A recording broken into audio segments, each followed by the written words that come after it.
Fellow Silicon Valley nerds, I come before you today with my latest, greatest innovation. You've all heard of the turducken, right? It was the big thing for a while. It was supposed to be, lush and amazing. I propose that we could go further even than that. Friends of Silicon Valley, I present you a fly wrapped in a spider, wrapped in a bird, wrapped in a cat, wrapped in a dog, wrapped in a cow, wrapped in a horse, wrapped in an old woman. Who's with me? Hello? Any? Oh.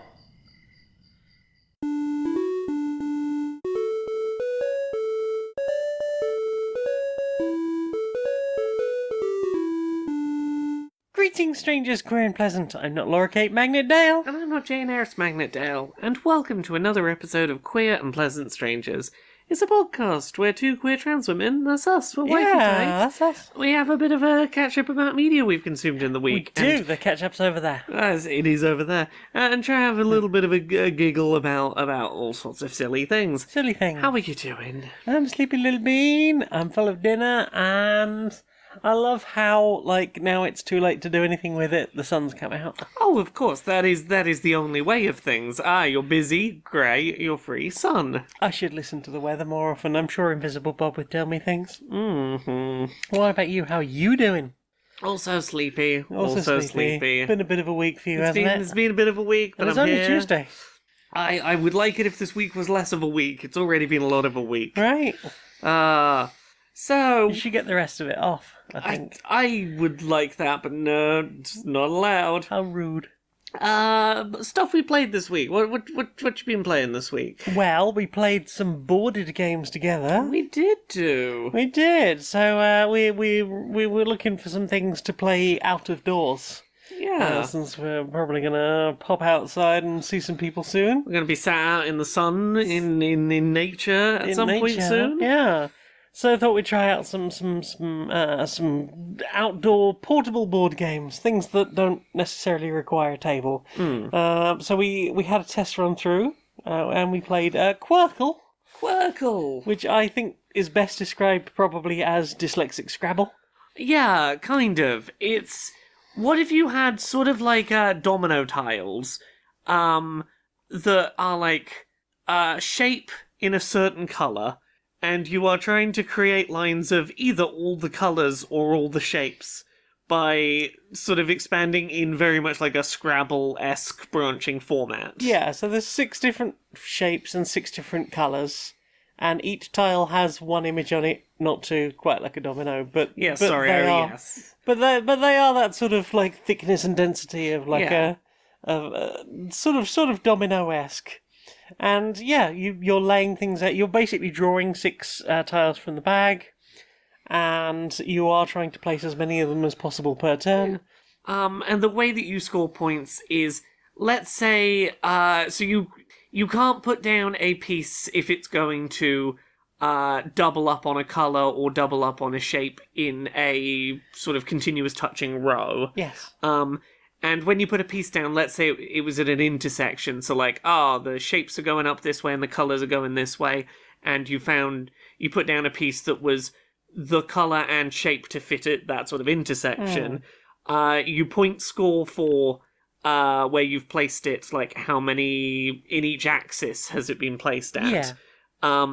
So you could, place along the end of a spoke and get 1 point per tile, essentially, you're placing down.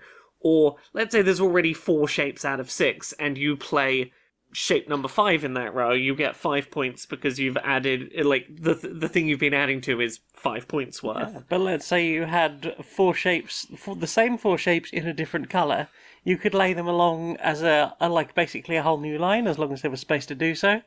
And you would score 4 points for the line itself, and then you would score 2 points for each of the doubles.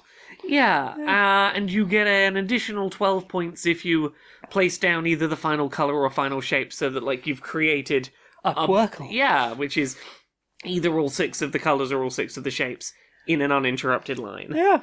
And you keep doing this until there's no more tiles left, and then points happen. Yeah. It's pretty simple to understand. It's suitable for all ages, pretty much. And I think it's gonna be an easy teach to people who might be a bit inebriated in a field.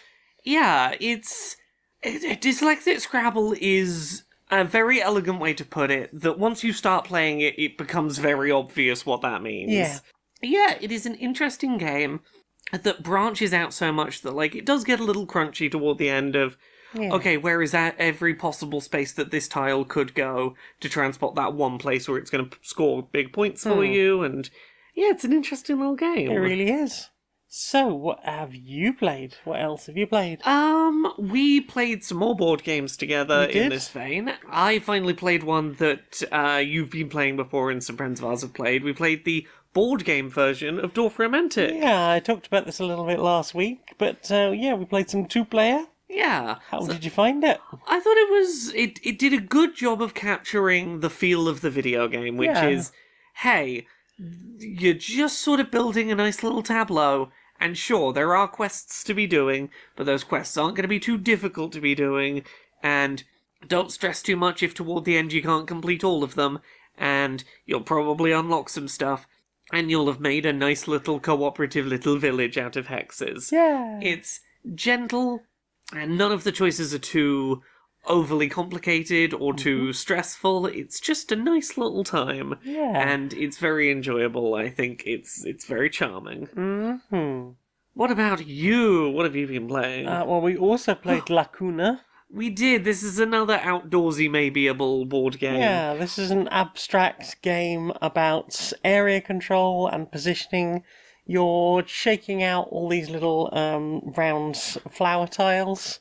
They're lovely wooden pieces, and the box for the game itself has a little thing in it so that you can basically use it as a little shaker to get all of the things randomly distributed onto the main playboard. The playboard is a beautiful fabric, sort of square with like a circle shape inside to be like your arena, and you have these lovely little metal pieces, and you're trying to imaginary draw a straight line between two identical flowers, and you put your metal piece somewhere between the two within that straight line, and then you take the two tiles on either end of that imagined line, and at the end of the game, once everyone has taken used all six of their pieces, you then basically claim anything that you are closest to, or your pieces are closest to. Yeah, so like, the way that this sort of works out is there are 7 colours of flower in each of them. There are 7 of that colour of flower. Mm-hmm. And the winner is the person who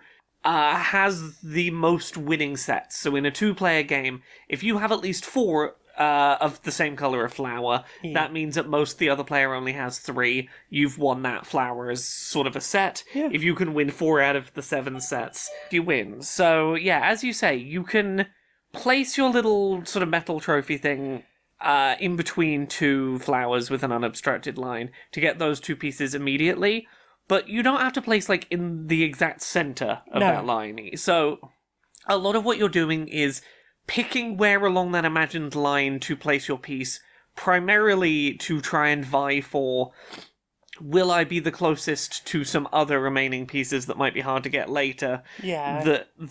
Because, obviously, you need to get at least 4 sets of 4 to win in 2-player, which is 16 pieces. And if you put all 6 of your pieces down to pick up 2 each time, that's 12. So you can't win just by the immediate pickups. At least some of your victory will have to come from strategic placement to be the closest at the end to get the cleanup flowers. Yeah. It's an interesting, again, a nice simple teach, but it's an interesting one. Beautifully presented, and it plays in about 10 minutes, and lovely to look at. The box is lovely, it's a lovely design, and I am excited to try it out with groups of people and see how tournamenty that gets, and how people feel about trying it out, because I think it's a lovely little game. It's been on my radar for a while, and I've not really had a sort of a good thought really about where will it fit into our collection. Yeah. And I think the thing I've been thinking about recently, because we've been trying to play at least once through every game we own, just the fact that I do actually quite like lightweight games. I talk about I sometimes say that I don't really like lightweight games, but I do. I just have to be in the right mood for them. Yeah.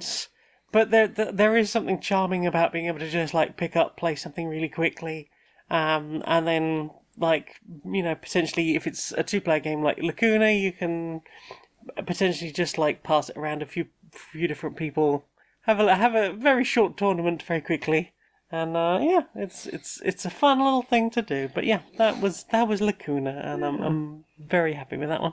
What about you? What else have you played? We've started playing a cooperative video game together that I've been aware of for a while from TikTok, and we played a good, I'm gonna say like 2.5, 3 hours of Something like before that, we started struggling of brain, and we're like, we'll come back to this. Called Bokura. Yeah. Bokura. Yeah. And the gist of this, very simply explained, is you are a couple of kids that are traveling through the woods with the explicit aim of exploding Blowing up a statue.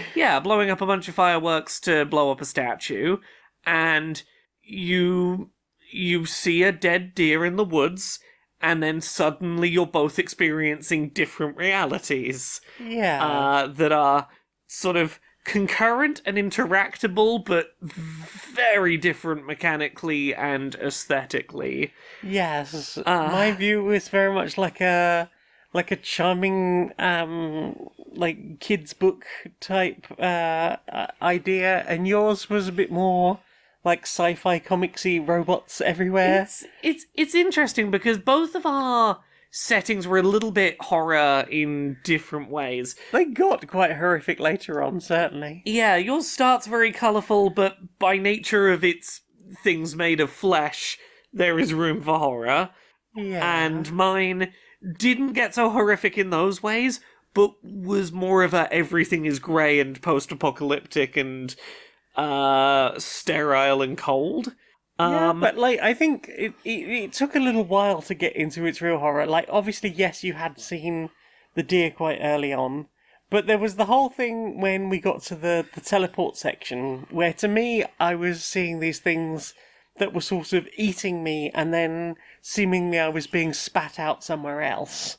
But you were like, oh no, I just watched you die, and then another one of you appeared somewhere else. I specifically watched a drill get drilled into your head and the light leave your eyes, and like goo pumped into another version of you somewhere else to be like, okay, I'm over here now. Yeah. And then you were like, I didn't know you would be able to go back the other way. I was like, yeah, it's just a teleporter. What do you mean? And you're like, no, it's not just a teleporter. But yeah, it is this puzzle game where you're trying to like help each other interact with the world in order to progress, but there are things that are going to inherently require you to communicate, because like there's one example I think of where you were on like a chain that I was moving, yes, but I couldn't see the chain or tell that I was moving it. All the things that I was moving through. Yeah, you were like trying to dodge some like Flappy Bird-esque, you gotta go up and down as you're being moved. All I could see was a little box, and I was like, okay, I'll push the box when you tell me to, and try not to push it too far. Or there was a whole point where my camera perspective was locked to my head, and my head was not with my body. Yes. So I couldn't see what I was doing, and was having to rely on you to give me gentle instructions of how to move my body that was considerably not where I could see. Yes. Yeah, this game has a lot of very interesting ideas of how to have two people interact with the same physical space in a way that does not feel at all aligned. Yeah, it's fascinating, and then occasionally you'll get moments where they're just like, don't speak, and you'll each have a slightly different thing happen, and then you've got to make decisions based on not having spoken for the last minute or so. Yes, you'll both get a little different piece of the narrative, and then independently, without discussing it, you have to choose which way to side on a topic with incomplete information. Like, we came across a bickering couple who were looking for their son, and at one point we each got taken off by one of the couple. And then when we came back together, we had to like decide on how we were going to answer a question in support of one or the other. Yeah. Absolutely fascinating game. It's one that requires your attention and your focus, and it's not an easy, light-hearted play. You have to be very on the ball while playing it. Yeah, because there are like a lot of occasions where you can just die. Like my character has been a duck and keeps getting eaten by dogs. Yes. But you have an ability to turn the dogs into platforms, briefly. Yeah, it's a lot of very precise, you have to be very precise in your communication, and often you might be describing a thing you need someone to interact with, and it just does not, nothing about your description is telling them what they need to know. Definitely a game that, like, I think we made the right call by taking a pause and coming back to a bit fresher of brain. There's only so long my brain can be in the how do I communicate a thing you're not seeing mode. But yeah, super interesting game. It really is. And I'm curious how that concludes. Yeah, it's been one that's been on my radar for a while. I thought about trying to do it as a thing we stream together, but I think ultimately I'm probably enjoying it more by not also having to think about streaming while playing. It's sometimes nice for a thing to just be an off-stream thing. That's true.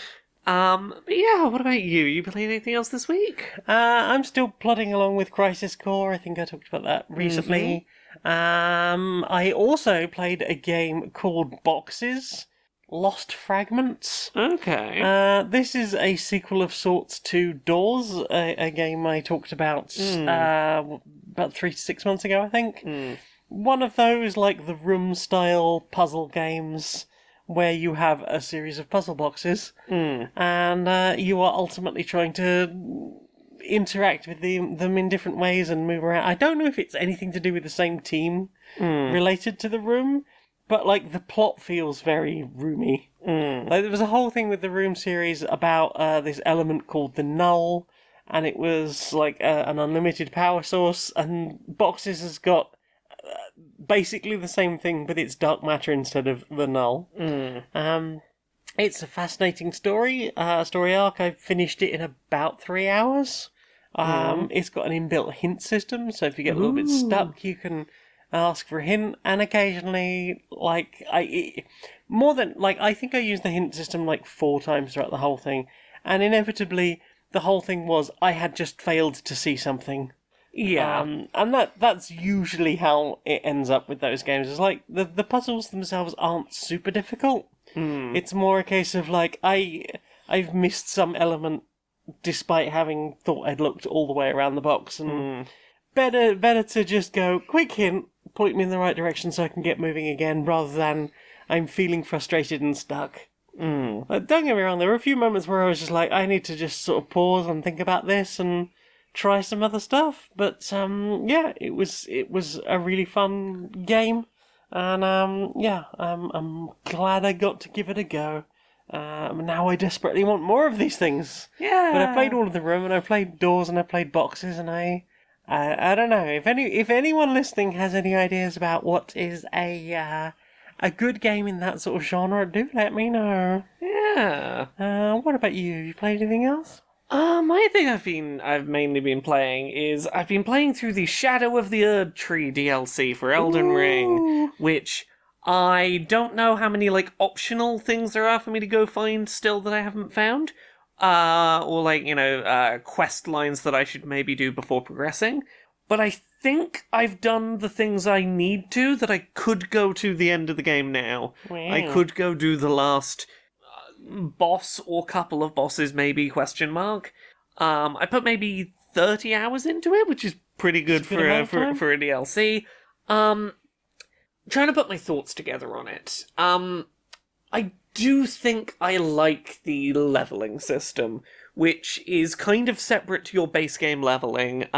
Rather than going and collecting souls by defeating creatures and slowly leveling yourself up a tiny bit at a time, the game scales with your level, its difficulty, and instead goes, hey, do you want to feel stronger in the DLC?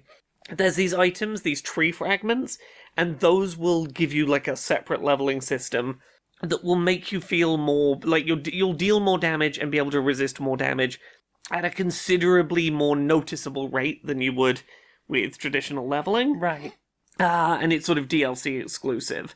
And I like that system doesn't require fighting. You can, if you want to, just look up a map of where those things are and run around on your horse and just grab, run away to do that level up stuff. It does give the DLC a good feeling pace of progression during its 30 hours. Yeah. I think that, like, the DLC definitely does lean more into bosses that are very quick with very short windows in which to punish them, which feels like it disincentivizes some playstyles, particularly if you're soloing and not using summons or spirits or anything. Big, heavy wind-up attack weapons feel like they're really going to struggle to find a place in the DLC. There's a good amount of variety, there's a good degree of open flexibilities. If you get stuck on one thing, you can go do something else, stuff that I generally enjoyed about the base game. My biggest problem is that the new DLC map has a lot of verticality, and that's not necessarily a problem, but it means that the map is not particularly helpful, because often there will be a route to somewhere that is like, oh, the map is only showing the top layer and not any of the layers below this, Right. which means you don't have a reference point for how to navigate under here. How did the map deal with that whole area that's just a huge underground cave system? It didn't. Okay. As far as the map was concerned, I was under the ocean. Right. No real assistance as to where I was going there. Okay.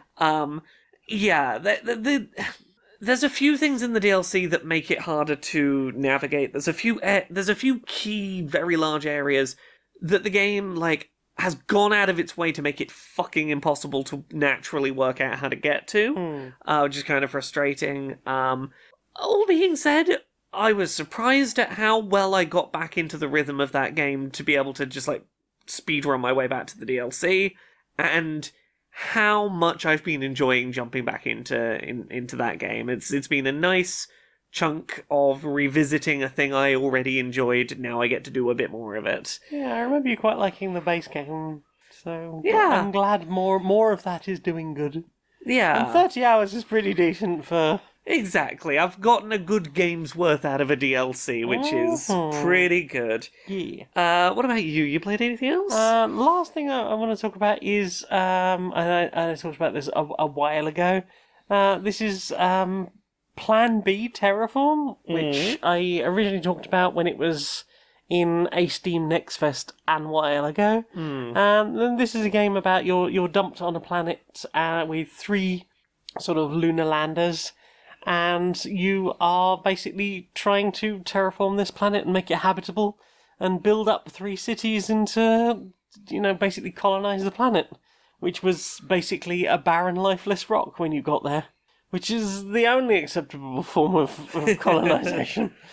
But yeah, it's had a good number of updates. Lots of things have been tweaked and adjusted with it. It seems to run a bit cooler now, because I remember, like, originally it would run pretty toasty. But to be fair, it was simulating an awful lot of things, but now it seems to have worked out a lot more of that stuff. So even with, like, hundreds and hundreds of depots shipping various resources around, they do seem to run at a suitable temperature now. So yes, really enjoying having a little dive back into that and seeing what it looks like now, and I'm excited for what will happen next. It's a good little sim builder, and I'm enjoying bringing life to these little planets, and I like the sort of architecture for the different like city structures as you watch them go from little lunar modules and wind turbines to, like, full-on skyscrapers and parks and things. It's a very pretty game in a very nice little art style, And despite having, like, only one real piece of background music, I can listen to it, like, all day, basically, and not get tired of it, and big fan. Big fan! What about you? You play anything else? I think that's about it. Well then! Time for this. Meow, meow, meow. Bloody humans again. Meow. They've been doing this thing, right, where I'll be sat near one of them, and they'll start doing a silly voice, as if it's me talking, and they'll make me sound like a bit of a fool. Yeah, what does the voice sound like? Well, it's sort of, I'm a little cat, and I like to say, I wish I could have a bit of sausage, but it's stupid. Sound like you. Right, this is not like me at all. Not like you, no. It's ridiculous. I'm a sensible adult kitty. I'm nearly 15, and that's very adult for a kitty. Not a baby. Not a baby at all. They have me say I'm a baby all the time. Oh, that's ridiculous. That's ridiculous. Hey, look, the cats are chatting to each other. Oh. Meow, meow, meow. Oh, what you said, you'd like a bit of sausage. Yeah. Oh, look at you. I would like a bit of sausage. I would like a bit of sausage. Doing again. Do you find your body is too old or disabled to comfortably sit on the floor, at the park or at the beach? Absolutely. Well, check out Discreet Seat. What's that? Our wearable seat sits comfortably under your clothing, and when activated, provides a soft and supportive layer between you and the ground. Because the idea of sitting on the ground in nature is lovely, but not always practical. My legs go numb. So do mine. Thanks, Discreet Seat. So, what have you put in your eyes? I watched a film, and it might be my favourite film I've watched this year. Ooh. It really caught me off guard. Strong contender. I went and saw A Quiet Place Day One, which is a sort of prequel to a horror film from a few years ago that's basically, what if aliens happened, but they can hear you, and if they hear you, they're gonna kill you. You gotta stay real quiet. And I went into it with very low expectations, because all the trailers for it had been very like so many other horror prequels, it's, you've seen a film about life while the monster exists. What if you saw a film of, like, the day the monster got there? And usually, like, that's about it. This film is not that. This film is much more comparable to, like, I think it was episode 3 of the live-action Last of Us TV show, where it was like, sure, this is a TV show about zombies in the post-apocalypse, but we're gonna take a minute and tell a story about just two men falling in love at the end of the world. And just, like, that's gonna be forget about the main characters for a minute, we're just gonna focus on this. A Quiet Place Day One is the story of, what if a woman with terminal cancer, her cat, and a man who's afraid of water went on an end-of-the-world road trip to get maybe the last slice of pizza in New York, and maybe write a poem about it afterwards, maybe. Maybe. The premise is fundamentally that it is a story about a woman who is like, look, I'm going to be dead in a few days from cancer anyway. The thing on my bucket list was I wanted to go to my favourite pizza place and, like, have a slice of pizza. Like, if I'm gonna, like, that was the thing I wanted to do before I die. Why the fuck do I care if there's monsters out there?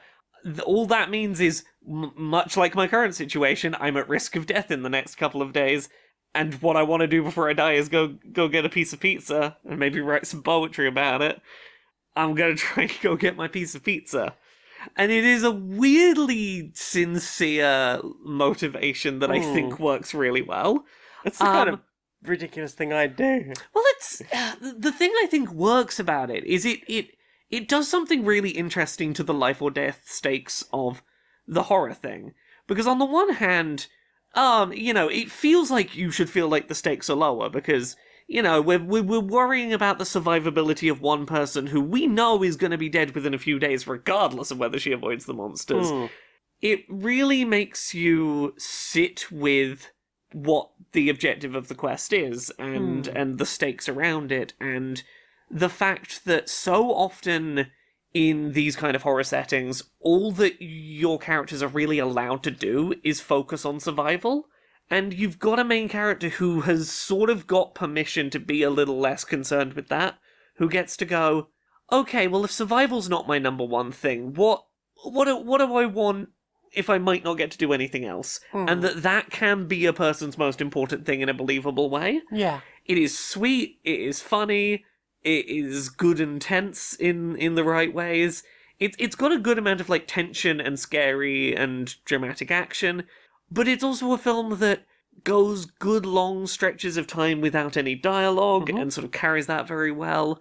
It ends on a musical choice that is fucking fantastic, both thematically and narratively in universe. Nice. It is a great use of music as a sort of finale. Yeah, I don't know how much of it is just because I went in with such low expectations, but I was really caught off guard and I came out like wanting to really, really evangelize it. I thought it was a very good film. Nice. What about you? What have you been watching? I thought I might mention Thousand Dares again, because I think we talked about this the first episode, maybe a little while ago. This is the Dropout series, where you have a rotating host every week, or every fortnight, whenever it's on, and then you have 4 other contestants, each given $1,000, and they can spend that on whatever they want to basically try and entertain the others and be the most interesting spend of $1,000, and then they will basically win a prize with the host having spent their $1,000 on whatever the reward is going to be. Yeah. And we've had a 5-person dress that also turns into a slumber party clubhouse. Yeah, we have had learn how to do tattoos on oranges of a mushroom with a big ass. You've got the mushroom with a dump truck. It's very important. It's a very good mushroom, actually. People have had goth makeovers. We've had goth makeovers. We've had the drag show where the drag performers were all dressed up like members of the Dropout cast. We're doing drag performances exaggerated of the people on the episode. Yeah.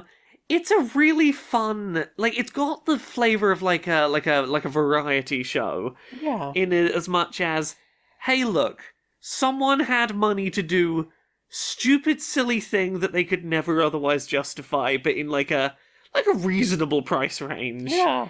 And it's been very fun watching the creativity of people working out how to throw a grand around with their friends. The roller disco party we saw, that was really cute. Yeah. I think the goth makeover was probably one of my favourites.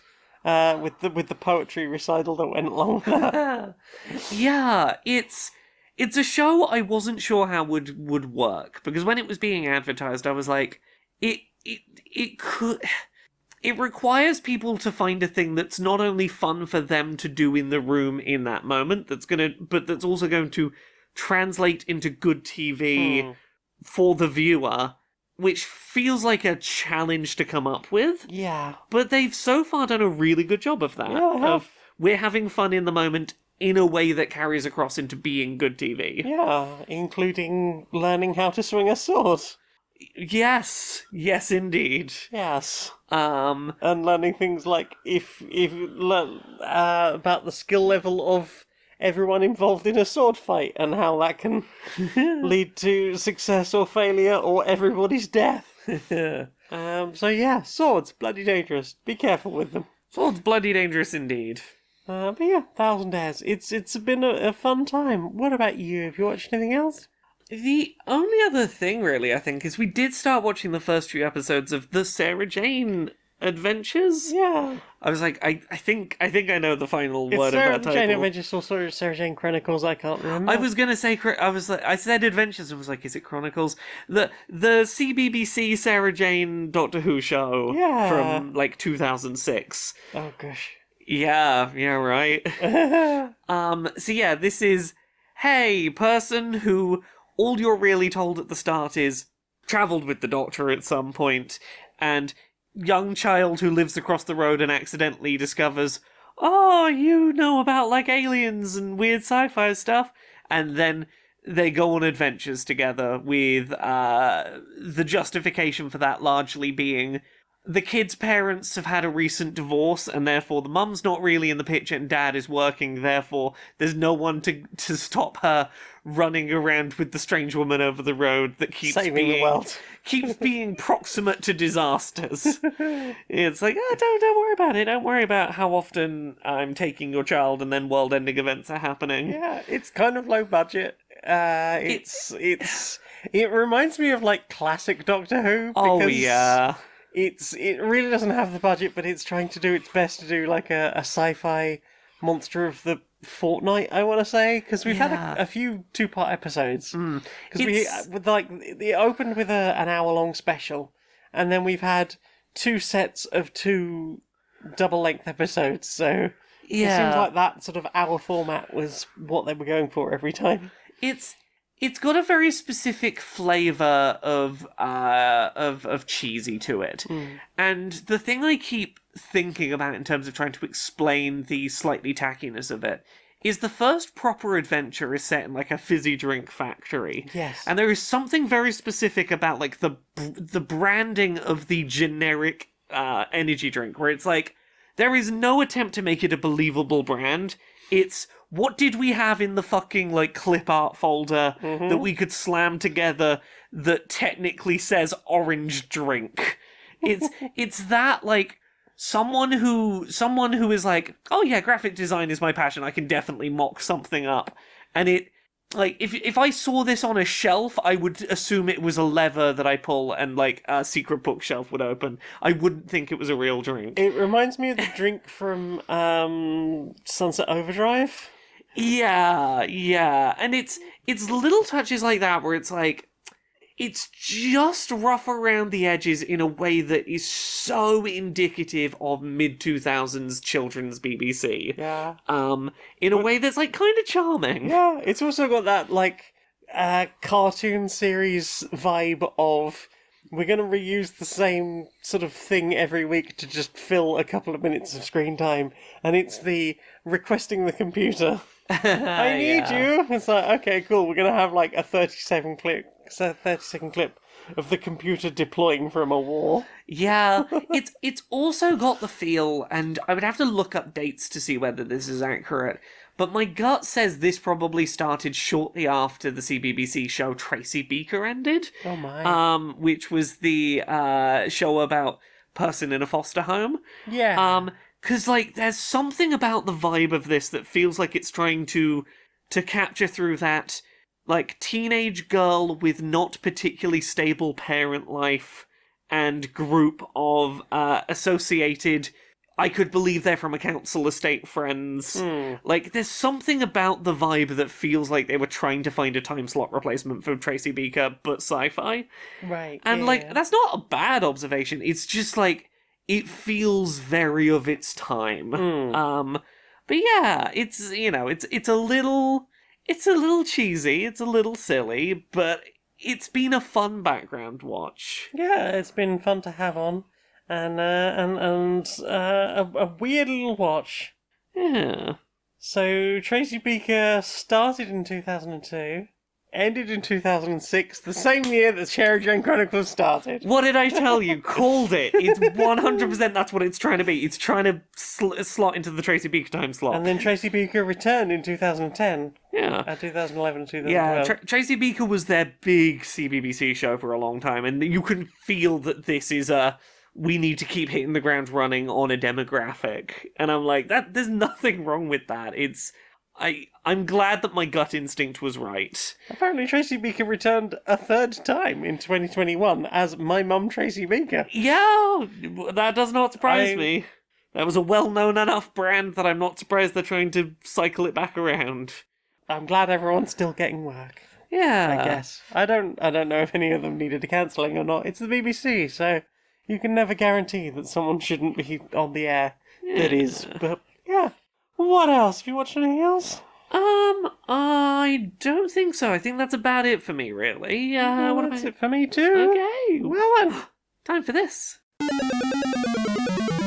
Hey, Laura. Yes? We've got a new sponsor. Who's our new sponsor? Well, do you need a way of boosting your energy? I mean, I'm a little sleepy toward the end of this podcast recording, sleepy honestly. little Yeah, bean. sleepy little bean. A little bit me up would, would probably What if you help. had, like, a bit more energy in you? Oh, that would probably help.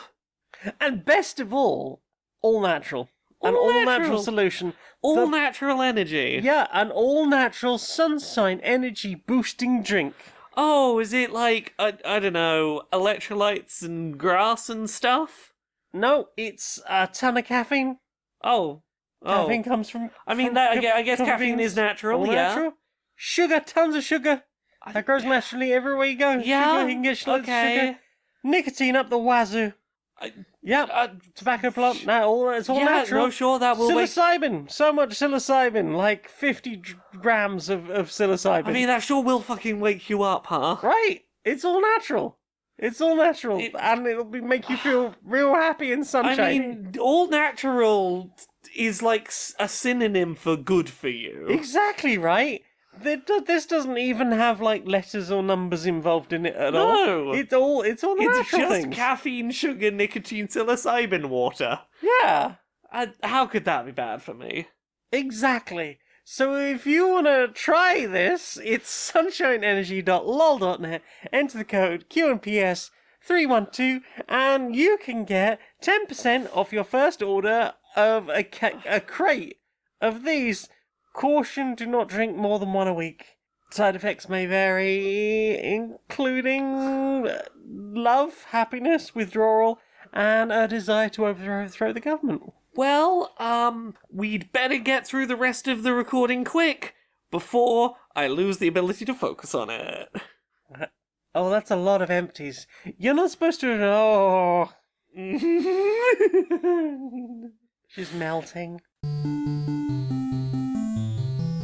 Inside the boardroom of Supremacy Software. Hi. So, you know those websites that exist for, Yeah. No. The ones where people who work at companies can anonymously review companies, blah, blah, They blah. can do what? Yeah, no, I'm not a fan. I'm trying to work out how we can DDoS them so that they just go Right. offline. But, Yeah. some people who've worked at Supremacy Software have left some less than glowing reviews. Well, we have to fire them. Well, the problem with anonymousness. Right. So, look, we can't control that, but what we can control is our messaging. Right. So, I've been working on ways we can try and reframe, workplace negatives as positives. Right. So, let me try this one for you.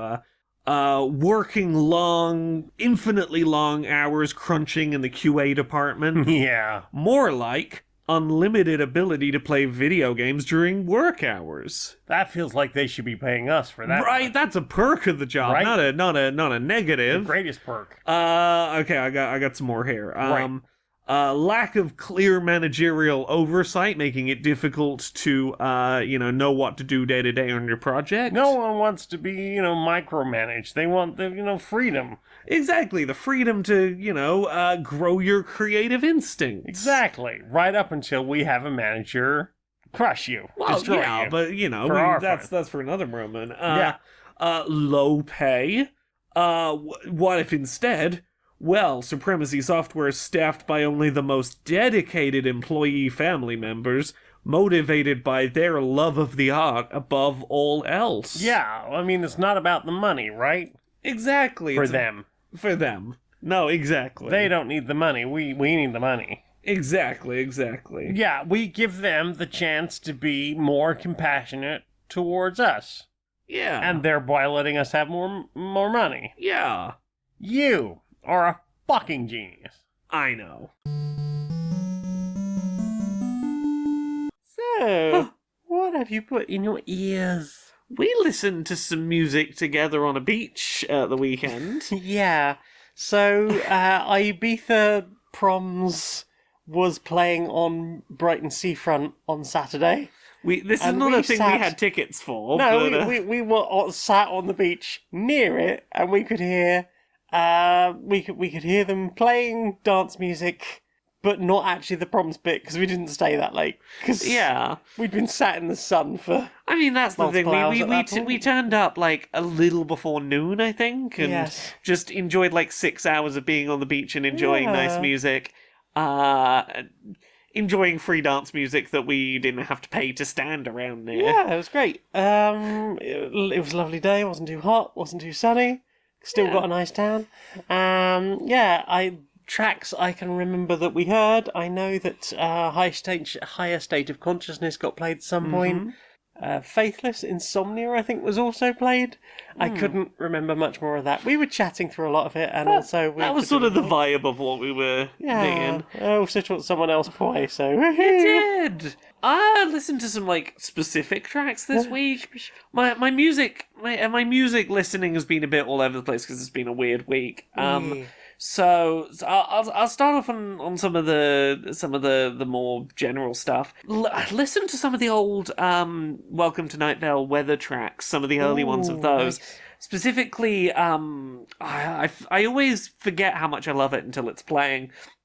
Despite What You've Been Told by Two Gallants. Oh yeah. I knew I recognised the title when you put it in the listen. Yeah, it's got a very distinctive vocal style to it that's really, really good to sing along with.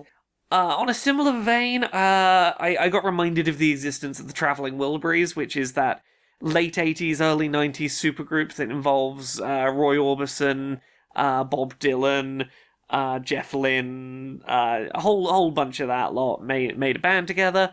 Specifically, I was listening to a track called Tweeter and the Monkey Man, which is like a 4-minute song about a whole bunch of characters involved in a crime and an attempt to get across state lines, and the person trying to chase them, and a bunch of double crosses and things going on, all sung by Bob Dylan. It's Bob Dylan at his most Bob Dylan sounding.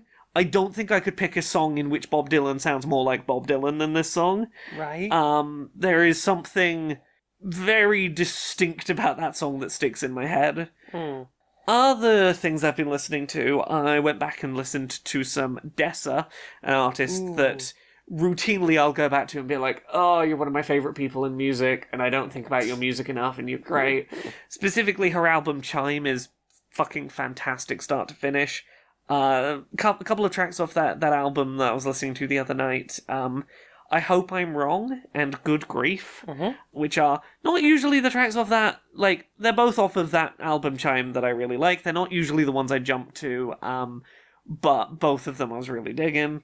I was listening to a pair of songs, and I'm going to talk about it here, because I've wanted to make a video about this pair of songs for a while, but the problem is one of these songs does not exist anywhere on the internet other than as a list of lyrics. Okay. Which is the reason I haven't made a video talking about this thing. But so story time. Probably a decade ago, when I was I'd have been maybe 23, so about a decade ago, I went and saw a band play at a convention, and this band was called Jolly Boat, and their whole deal is sort of pirate-themed comedy music. Excellent. And generally speaking, really enjoyed Jolly Boat. I saw them play at conventions a couple of years in a row, really enjoyed them. And there's a song they played that really caught me off guard and fucked me up. And it is a really, I would say, kind of dangerous take on a topic. Right. And, completely at odds with everything else they put out. And it is a song called Die Young. And little dancing around some heavy stuff here, but it is a song that is fundamentally about. Have you heard the term the 27 Club? Yeah. For a lot of musicians end up dying around 27, either through things like drug abuse, suicide, etc. And those, tend to be the celebrities who were thought of as having died tragically young, Yes. being cut short. This is a song in which the singer bemoans that he's now 28 and too old to be in the 27 Club, and basically ideates on the idea of, maybe it'd be better if I just fucking killed myself now and, died famous, than, kept making things and those things got worse and, I was just forgotten. And then it goes on, quite a lengthy rant of ways a person could end their own life. And sort of suggesting, hey, maybe do it, because only the young die good. And you can see how, like, that would kind of, that's, you know, as someone who dealt with suicidal stuff, really kind of fucked me up, that track. Yeah, that track was not what I needed to hear at 23. No, it was not. You know, and it was a song that, for a long time, stuck in my head, and I didn't like that it stuck in my head. And the reason I bring this track up is I want to cycle around to a song I recently found from a much bigger, more well-known band that I think is, like, a really good, healthy take on a similar topic. Right. It is the song Neon Gravestones by the band 21 Pilots. Neon Gravestones is a fairly clear visual metaphor of a similar sort of topic, and the song starts by addressing similar themes of sometimes when you see an outpouring of love for someone who has passed away tragically young, it can be really hard to get out of your head the idea that that might be an effective thing to do, and that can be a very difficult thought to work around.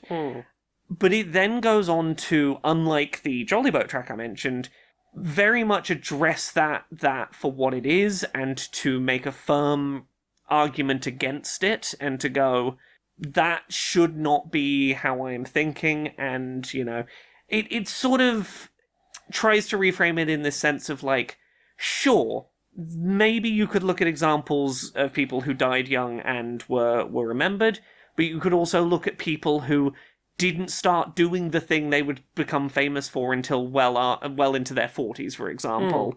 Like, trying to reframe that idea and specifically, like, go, hey, if I end up losing a battle with myself, please don't give me the kind of praise that in my head I'm telling myself I could get.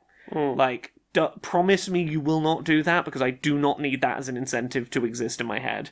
And, like, it's a difficult topic. I think the song handles it really well. I think it is a beautiful track that I've been thinking a lot about, because I heard it and I was like, that's a great track. It reminded me of this Jolly Boat track, and going, it's interesting how you can have two songs on essentially the same topic come across so fundamentally differently in how respectful and safe they feel like they're being with the topic. So yeah, that's a bit of a little bit of a heavy diversion, but it's a thing that I've been thinking about a lot music-wise this week, and because none of Jolly Boat's music exists on the internet in even live recordings, I don't think I'm ever going to end up making the video I want to make about that topic, so I'm like, yeah, here we go. There's a couple of songs I've been thinking about. What about you? You been putting any music in your ears? Not really music, no, but I have listened to, or started listening to another Big Finish Doctor Who-niverse story.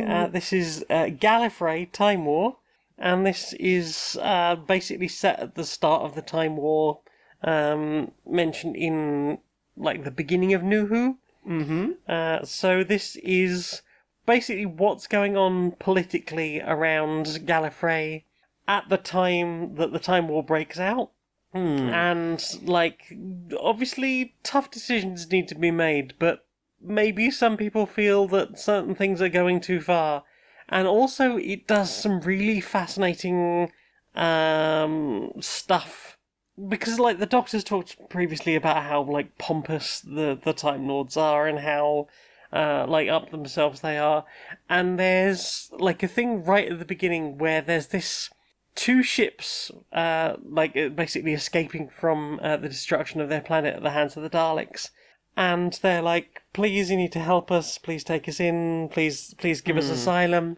There were 9 billion of us, there's only 5,000 of us left. Basically the Daleks have destroyed it. And there's certain Time Lords going, well, obviously we have to help them, you know, they've been our allies. Well, they haven't been great allies necessarily.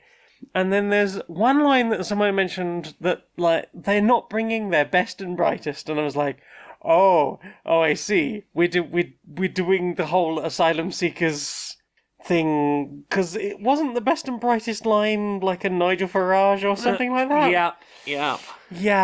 Yes. Interesting that they're trying to squeeze that in around all the other stuff of, like, deep political intrigue, and unthinkably catastrophic weapons and what they would do in order to try and win the Time War. And only brief mentions of the Doctor, because at this point in the Time War, the Doctor was like, I'm a pacifist, I'm not getting involved in a war. No, if you can sort it out yourself. Like, there's a point where they're like, well, we need a renegade, somebody who's willing to do stuff that we wouldn't necessarily think of. We'll just get the Master in. That seems... how could that go No way wrong? at all that could go wrong. And this is the War Master as well. So this is the War Master as played by Derek Jacobi, who was in, 10th Doctor, I think? Mm-hmm. We had the whole You Are Not Alone thing. Professor Yarna, which was quite interesting. Yeah, really enjoying it so far. It's been nice to hear, Romana and, is it Leela? I've forgotten already. I think it is Leela. Yeah, like voices from like real classic, more fourth Doctor, I guess. Who stuff. Romana always seemed like a really interesting character, and I know eventually became president of Gallifrey. So interesting hearing like more stuff around that. Apparently, there was like a whole other series of Gallifrey stuff, which very much covers the sort of weird political intrigue, which I guess fits in quite well with things like Davros, which also tries to do that sort of political drama around your sci-fi story. But yeah, it's been good so far, and I am curious to see what visions of the Time War we're going to get from this, because it's only sort of vaguely alluded to in the TV series. So curious about what happened. And what about you? Have you listened to anything else? Oh, that's about it for me. Well then, time for this.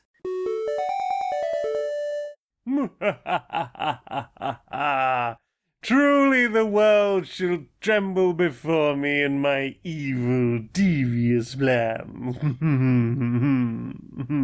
Oh, yes, Doctor. Well, yes, first of all, I'm going to finish developing my weather control device. Oh, very good, very good. All shall tremble before me, as I am sure that those who caused climate disaster shall be the only ones who feel the effects. Oh, very good, very good. Yes, only they shall feel the effects, no one else. Truly, I am the most evil and devious among all of the evil deviousnesses. If you say so. What, you're not suggesting I'm being some sort of, do-gooder? Oh, wouldn't dream of it, wouldn't dream of it. Very well, excellent. Let us punish those with more power than us. Which is, I suppose, no one. The next most powerful to us.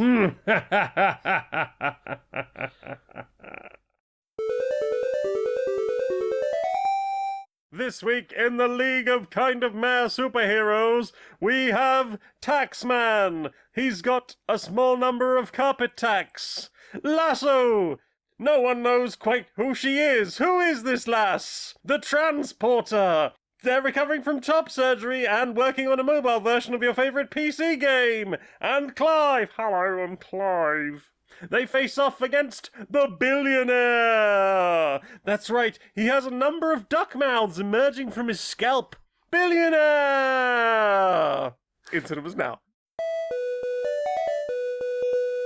Do you know what I want to see more of? What do you want to see more of? Social Justice Warriors. Social Justice Warriors? Yeah. Alright, Larry. Right, Larry. How you doing? Oh, doing my best, mate, doing my best. You doing alright? Oh, doing my best as well, I've been, unfortunately aware of world politics events, and they've been pretty fucking rough. I thought nothing could happen in world politics that would make me more depressed than I currently am about the state of the UK, but then the US went and absolutely demolished democracy. I don't know if you're aware of.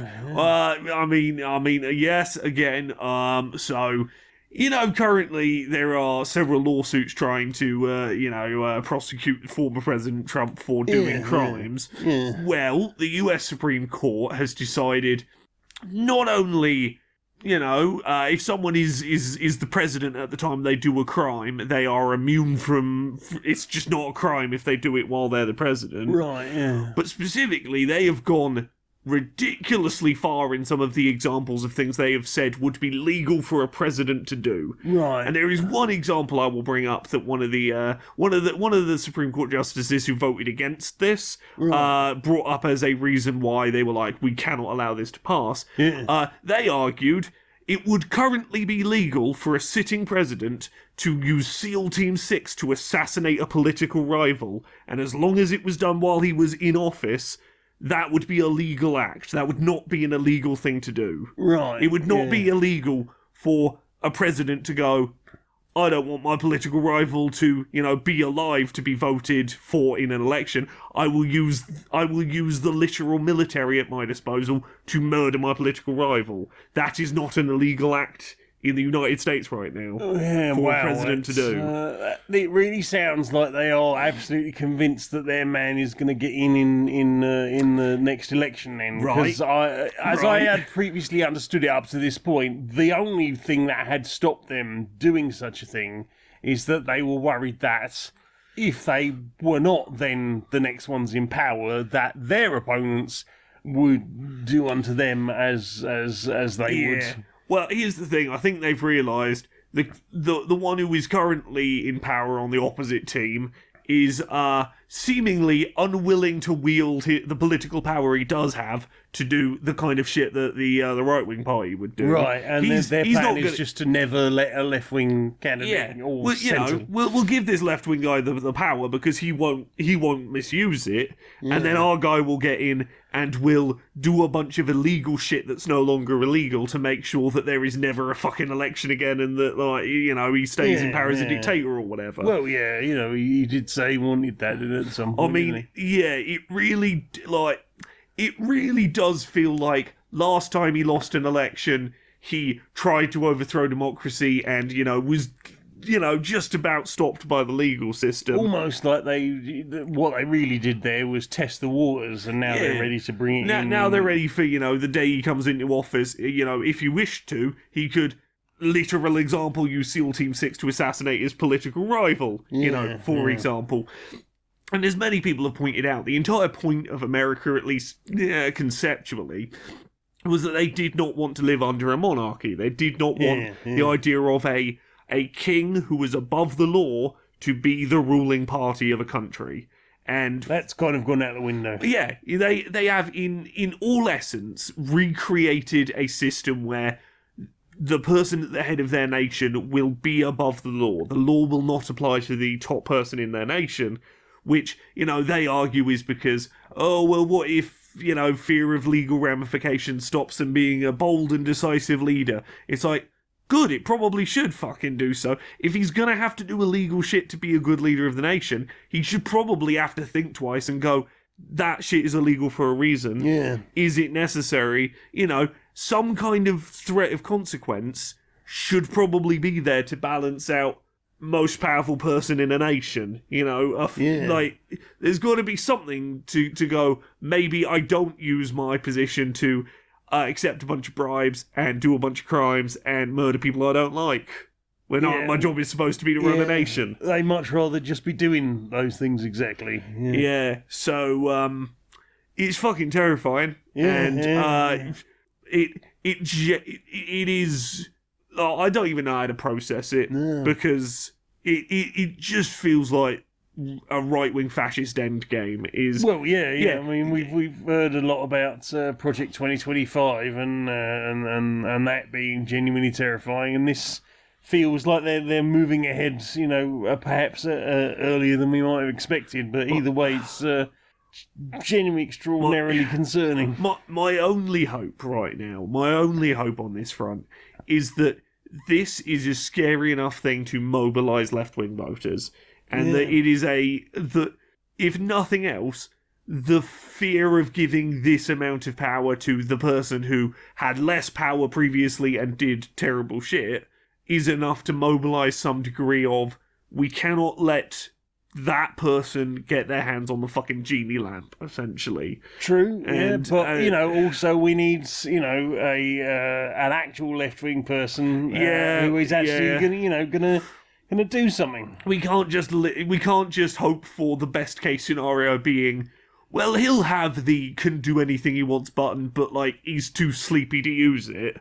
That's not a winning scenario. Yeah. That is not a solution. That is a plugging the dam for a couple of minutes while we work out what the fuck to do. Yeah, well, what we need is someone goes, oh, I have supreme executive power now and I cannot be stopped and nothing I do is illegal. Well, what I'm going to do is nationalise everything, and I'm not gonna pay any of the companies that currently own any of that infrastructure. I'm just gonna take it away from them, and that's what we really need. And I'd always thought that the reason the Republicans have never done anything this extreme is because they were afraid that should they ever end up out of office, then their opponents would do likewise. The problem is the Democrats won't do likewise until they will wait until the Republicans have done the terrible shit with the power before going, well, I guess we can use the power in response, but like they'll never be the ones to fucking strike first, even if it's to do things that are universally fucking beneficial. Yeah, or like, we've realised that the thing that bringing this law in is incredibly unconstitutional, so what I'm going to do is veto the whole thing and take it down and say that it can't be done, and I'm going to add a new amendment to the Constitution that can never be changed, and it's right there in the law that says no one can ever have this kind of power. There you go, I've done something incredibly illegal and I've used it to take away the power from myself, but tish. Right, that's Yug. Yes, mate. Yeah. Yeah.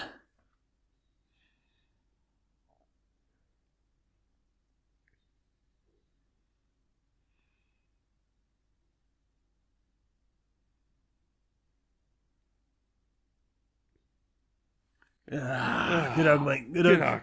Right, I think go and pop the kettle on. Nice. So, Laura, Yes? you do things on the internet and people would love to find them. They'd love to. I'm sure Please they help would. them. Well, they can find the stuff that I do on the internet at Laura K. Buzz pretty much everywhere. Things that you can find that will be up this week. There's an episode of Control Alt Access that will be going up. It's not with my usual co-host Arevia, doing a little episode with Grant Stoner.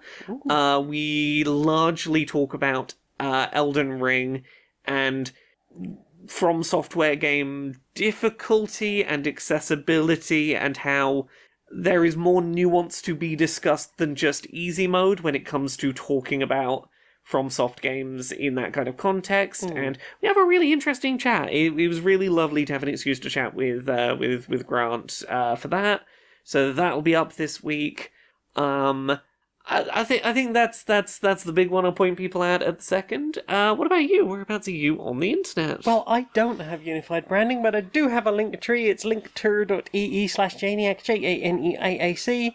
You can find all the things I've written and played and watched, and no, you can find that here. You can find the things I've written and the t-shirts I've designed and the music I've made, and so things you can listen to and look at but not play. I guess you can play with the t-shirt if you got one of those. That's linktree.ee/Janiac, Janeaic. You can help support me at patreon.com/stonedmonkeyradio and as little as $1 a month. Super helps and is very much appreciated. I think that's it for me, so Laura, will you sing us out, please, darling? Until next time, be a stranger.